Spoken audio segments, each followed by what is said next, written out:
Hello everyone! Nagluto ulit karon og chicken pastil.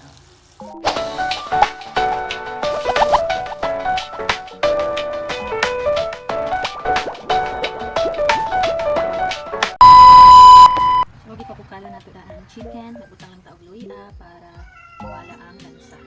So, after 20 minutes atong pagpakulo sa chicken, pwede na nato ang onion. Kaya naputang lang tagaghang oil, ganyan mainit na. Putang nato ang daghan na laman. Sibuyot and papas. Ituran na nato ng mga golden brown. Butang na nato ang ato powder or aswete powder para ma-color ato ang pastil. So, optional na ni, pwede na po din tangan. Pero mas nila kung ginatawa na ay color. So, nang ginagawa nato. So, kaya okay na itong laman, siguro na nato ang karne. So, ano nang gilimay.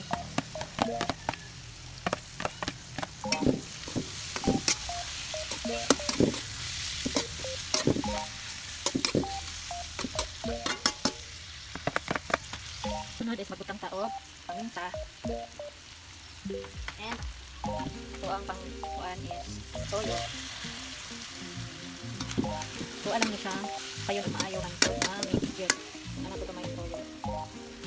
Saka mo na yung maglaban na, depende sa inyo kung gusto makaparaton or sa tabangon sa inyong pastil. Then pag ito na nato, check lang nato from time to time. Next na itong ibutang is nato kalimutan mo, katanan natong mga recipe na ng sugar.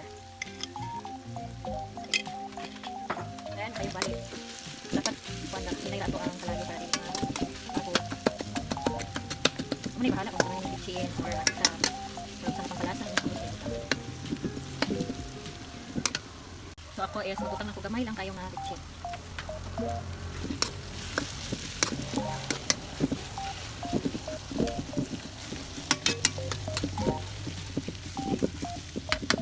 Then pakituran na nga nato mga 10 or 5 minutes. So pag inana na gali, gamay na ang sabaw. Last na itong ibutang or margarine. Paturan yung kinilo nga.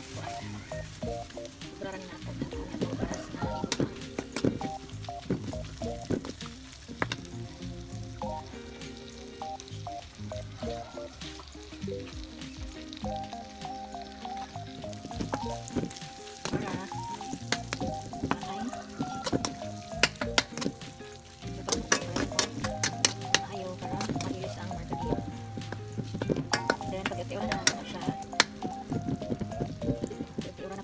Sa super kahinay na apoy.